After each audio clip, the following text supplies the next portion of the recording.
Um pouquinho pra vocês como que foi essa trajetória até a minha aprovação nos concursos. Pra quem não sabe, eu fui aprovada em 4 concursos de professor e convocada em 3. Em uma eu não fui aprovada porque eram pouquíssimas vagas e eu fiquei na 40ª posição, então eu teria que ficar lá entre as 10. Pra quem tem pouco tempo na área e não tem títulos, isso influencia muito, principalmente para nós que somos professores, porque conta bastante a prova de títulos. Porém, não é impossível ser aprovada sem ter títulos. Eu mesma fui aprovada sem nenhum título, então eu mostro para vocês que é possível sim. Eu fiz um roteiro bem legal, onde eu separei tudo que eu fiz para ser aprovada. Inclusive, gente, achei muito engraçado porque eu tive que olhar lá para trás e ver quanto tempo eu realmente me dediquei, porque eu não tinha parado para pensar, nossa, quantos meses eu estudei?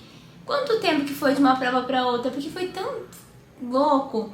E eu vou explicar certinho pra vocês. Eu não estudei muito tempo especificamente pro concurso, mas eu já estudava há bastante tempo pro vestibular. Então isso influenciou muito. Matemática, gramática, interpretação de texto, redação, eu já tinha esse conhecimento, então pra mim foi mais tranquilo. O primeiro ponto que eu quero trazer aqui pra vocês é que cada um tem a sua realidade e evitar comparação, porque comparações acabam só atrasando a gente. Foi um erro que eu cometi muito no começo, em ficar comparando os meus estudos. Ah, mas eu não tenho tempo suficiente, eu tenho que trabalhar, eu tenho outras obrigações, eu não consigo me dedicar 100% aos estudos, eu vou estar em desvantagens.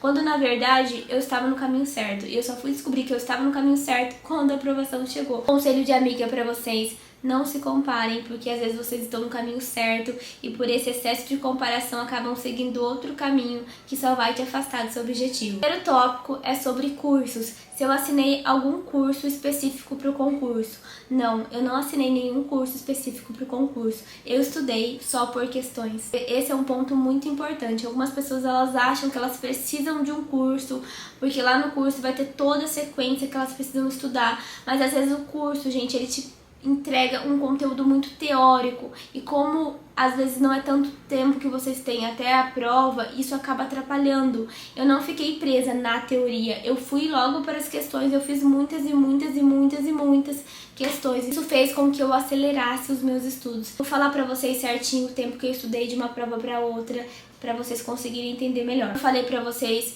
o que influenciou também bastante foi o fato de eu estudar pro Enem e pros vestibulares, então eu já tinha essa bagagem, já tinha esse conhecimento. Então, gente, eu não precisei estudar os assuntos gerais. Por isso que eu também não assinei um curso, porque eu já tinha o meu cursinho lá para vestibular e pra mim aquilo já bastava, porque o que cai nos concursos para professor é mais a matemática básica, talvez o raciocínio lógico, dependendo do edital. Por isso que é importante vocês lerem o edital. Mas calma que daqui a pouco vai chegar essa parte de edital, e o edital foi o que me ajudou muito na organização dos estudos. Segunda coisa muito importante que eu fiz foi dar um passo para trás. O que me doeu, mas que foi necessária, foi ter trancado a academia. Trancado, assim se fala? Cancelado? Sei lá o que.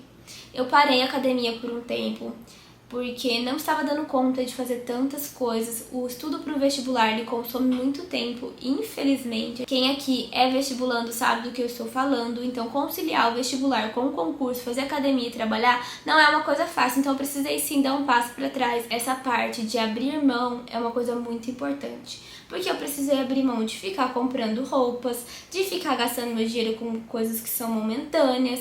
Eu tive que o quê? Investir em conhecimento. Então eu fui comprando, sabe? Eu comprei um tablet, comprei uma cadeira confortável, porque essa cadeira aqui que ela já tá até velhinha. Então eu fiz esse investimento, fui investindo de pouquinho em pouquinho, porque a minha prioridade era os estudos. Até hoje eu tenho 5 prioridades na minha vida. A primeira é Deus, porque é Deus que me sustenta em todas as outras coisas. O segundo é o trabalho, porque eu preciso do financeiro para estar bem nas outras áreas. O terceiro é os estudos, porque são os estudos que vão me proporcionar um futuro melhor, que será daqui a alguns anos, entende? Então pra mim é prioridade. Depois vem a minha casa, que é a organização da minha casa. Se a minha casa ela não está organizada o suficiente, eu não consigo ser boa nas outras áreas, então isso é muito importante, manter a organização da casa. E o quinto ponto é a academia. Pra mim é muito bom treinar e ter essa rotina de exercícios físicos, principalmente para ajudar a manter a sanidade mental. Então são essas 5 prioridades atualmente. Essa é a pergunta mais polêmica de todos. Em quanto tempo eu fui aprovada? Pelo amor de Deus, eu já falei pra vocês que teve os estudos do vestibular, tá? Então bom, tá bom. Se eu eu não deixo isso bem claro, algumas pessoas vão falar assim, ah, mas ela conseguiu a aprovação dela em tão pouco tempo, eu também consigo. Vai parecer aquela coisa de charlatão. Consiga a sua tão sonhada aprovação em um mês de estudo. Isso não existe. Requer dedicação, requer tempo. Eu me formei em 2020, no início da pandemia. Tinha feito todos os planos. Eu vou começar a trabalhar, né? Vou fazer a prova do processo seletivo final do ano, porque eu me formo em julho, daí eu estudo de julho até novembro e faço a prova do processo seletivo e começo a trabalhar na minha área. Só que daí veio a pandemia. E eu, nessa época, era estagiária. Meu bem, as escolas fecharam, eu fui trabalhar de babá. Então, assim, foi um tempo difícil. Mas ao invés de eu entrar nessa posição de vitimismo, porque tá tão difícil pra mim, eu me dediquei muito aos estudos. Porque eu sabia que esse tempo ia passar e eu deveria aproveitá-lo da melhor forma possível. Em quanto tempo eu fui aprovada? Eu prestei um processo seletivo em novembro, dezembro e fevereiro. Foram, eu acho que 7 processos seletivos e eu comecei a me inscrever em todos porque eu realmente estava com muito medo de não conseguir ingressar no mercado de trabalho. Por já ter trabalhado 2 anos como babá, eu estava extremamente assustada e eu precisava trabalhar na minha área, até porque eu trabalharia meio período e iria ganhar 4 vezes mais do que eu ganhava, né, gente? E todos os processos seletivos que eu ia prestar eram de 30 horas, então eu continuaria trabalhando meio período e poderia continuar estudando pro vestibular. Olha, a pessoa tinha tudo calculado na mente. Comecei a estudar de fato pros processos seletivos em outubro.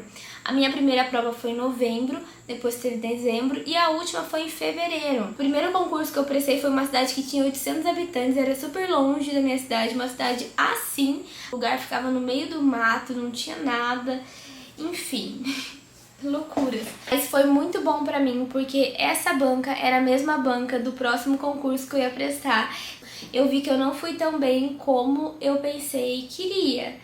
Então eu precisei o quê? Estudar mais. Então foi até bom eu ter ido pra lá fazer a prova e ver que eu precisava me preparar mais pro concurso.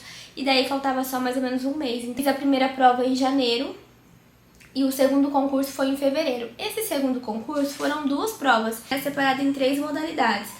Professor de desenvolvimento infantil, professor de educação infantil e professor de ensino fundamental. Eu queria passar de todos os jeitos em ensino fundamental, mas eu prestei nos 2, professor de desenvolvimento infantil e ensino fundamental. Eram 13 vagas e eu precisaria praticamente gabaritar a prova para conseguir entrar. Eu não tinha título nenhum, então eu não ia conseguir nenhuma pontuação com títulos. Então quem tinha lá mestrado, doutorado, 3 pós-graduações, aprovação em concursos, ia subir lá pra cima e eu ia ficar numa posição muito ruim. No cargo de professor de desenvolvimento infantil eu fiquei em 32º lugar. Ensino fundamental eu fiquei em 34º lugar. Eu prestei a prova em fevereiro e em julho de 2022 eu fui convocada para o cargo de professor de desenvolvimento infantil. Mas calma, lembra dos vários processos seletivos que eu tinha prestado no final de 2021? Então eu já estava trabalhando. Nos processos seletivos que eu prestei para professor, eu fui aprovada em posições que eram boas. Então eu pude escolher a escola que eu queria trabalhar, o município que eu queria trabalhar. E eu escolhi que era um município vizinho ao meu e o salário era um dos melhores. E quando eu olho para trás, eu vejo a minha jornada. Eu só concluo que o estudo sempre vale a pena, então vale a pena vocês direcionar um tempo na vida de vocês para estudar para uma coisa que vai te dar retorno. Talvez ficar só reclamando da situação que vocês estão não vai levar vocês a lugar nenhum. Então tente ver o que você pode fazer hoje para tornar o seu amanhã melhor. O terceiro concurso eu prestei em novembro e eram 300 e pouquinhas vagas iniciais. E eu sabia que eu precisava ficar entre essas 300 vagas. Criança, eu sempre quis morar em Londrina, eu sempre falei que eu queria muito trabalhar em Londrina. Sempre foi um sonho. E quando eu vi esse concurso, pra mim era uma oportunidade de ir pra uma cidade maior, mais desenvolvida, ter outras oportunidades e também conseguir morar sozinha. Eu não estava feliz trabalhando nessa prefeitura, o salário também não era agradável, então pra mim a melhor opção seria estudar pra passar nesse concurso. Eu juro pra vocês que eu pensei que não ia dar certo, mas eu falei, eu vou tentar. E mesmo tendo só uma pós-graduação, e fui com cara e coragem e eu sabia que eu ia ter que abrir mão de muita coisa, ia ter que começar do zero em outro lugar que eu não conhecia ninguém, mas era uma oportunidade de crescimento. A minha posição na prova objetiva foi 199, a redação valia 20, a minha nota foi 15 e isso fez com que eu subisse e algumas pessoas fossem desclassificadas, porém, quando veio a prova de títulos, eu fui lá pra baixo, fiquei em 200 e pouquinhos. Mas o que real de fato importa era que a minha vaga estava garantida. Então, tipo, pra mim não era importante a posição, o que era importante era eu estar dentro das vagas iniciais. Pra mim era isso que importa. Inclusive, em nenhum momento eu parei de estudar pro vestibular, então meu foco nunca foi só o concurso. Eu fiz a prova em novembro, comecei a trabalhar em abril. Se vocês quiserem, eu crio outro conteúdo para falar como que foi esse processo, como que foi os meus estudos de forma mais detalhada, tá? O quarto ponto é porque foi rápido. Gente, eu adotei umas estratégias de estudo que aceleraram o processo, então isso é muito importante levar em consideração. Eu não fiquei presa à teoria, igual eu falei pra vocês. Se eu quisesse dar conta de toda a teoria, eu não iria conseguir. As inscrições abriram em outubro e em novembro foi a prova, então eu só tive um mês para estudar. Não dava pra eu ficar presa em teoria. Isso aconteceu também lá atrás, igual eu falei pra vocês. Se a gente parar pra fazer a conta, o meu primeiro concurso foi em janeiro e o último foi em novembro, então, querendo ou não, era um curto tempo. Eu lembrava de bastante coisa. O diferencial de tudo isso é porque eu não perdi tempo fazendo resumo bonito, eu não perdi tempo assistindo aulas longas, os assuntos que eu tinha dificuldade, ou eu abri um artigo para fazer a leitura, ou eu assisti um vídeo curto no YouTube e depois eu voltava para as questões, e isso foi o que acelerou bastante os meus estudos. Agora nós vamos entrar no último ponto, que é o material que eu utilizei para estudar. No último ano da faculdade eu comprei esse livro aqui, ó, e ele tem 600 questões comentadas para concursos e processos seletivos da área de pedagogia. A editora dele é 2B Educação, tá vendo? Eu gosto muito de estudar dessa forma, fazendo as questões e depois entendendo o porquê eu errei. Tem as questões, o grau de dificuldade. Tá vendo que a parte onde ele comenta as questões é bem específico? Não é uma coisa rasa, ele dá o porquê de cada alternativa estar errada. Então isso ajuda muito a estudar. Aqui tem praticamente todos os assuntos que são cobrados em concurso. Então é muito mais viável vocês investirem em um livro desse do que em curso, gente. Porque aulas a gente consegue assistir no YouTube mesmo, entende? Não precisa comprar este livro aqui, pode ser um outro livro, mas que tenha questões comentadas igual esse. Uma coisa que eu gostei muito nesse livro é que sempre que acabava um assunto, ele deixava um resumo prático, tá vendo? Com os pontos mais importantes.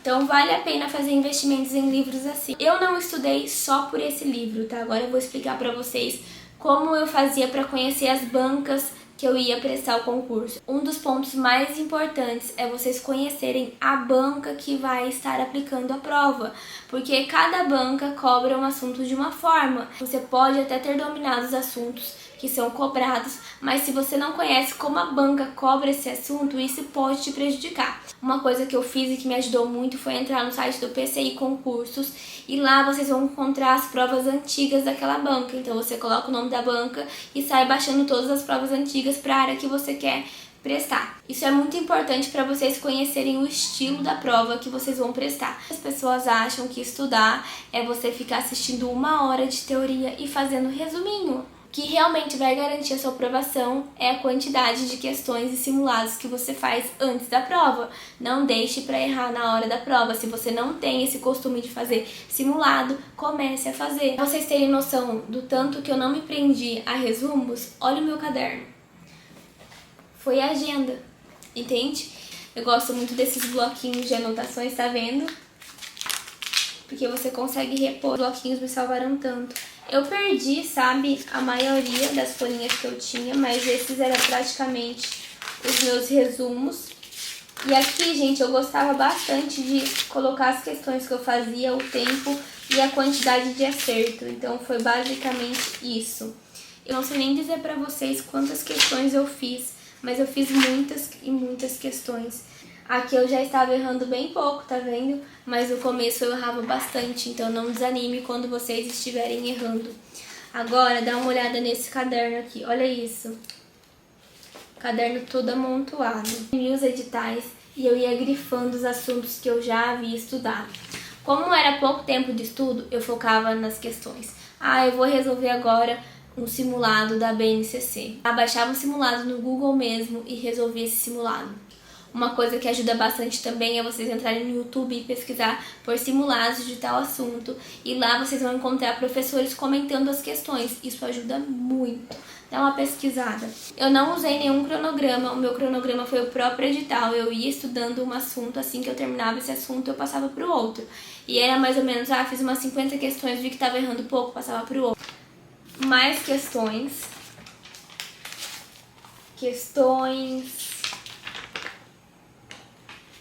Olha, todos esses resumos que eu fiz foram de questões. Eu fazia questão, ou eu errava ou acertava. Esse assunto é importante, porque de vários simulados que eu fiz, esse assunto continua caindo, continua sendo cobrado. Se você faz um simulado e você vê que aquela questão ou que aquele tipo de questão tá se repetindo, é porque tem uma grande chance dele cair. Agora que eu percebi que eu não finalizei o vídeo. E, gente, eu espero de verdade que esse conteúdo tenha ajudado vocês. Eu vou ficar muito, muito, muito feliz quando vocês compartilharem a aprovação de vocês comigo. Mas para ela acontecer, só vocês precisam acreditar. Porque cabe a nós sermos nosso maior fã.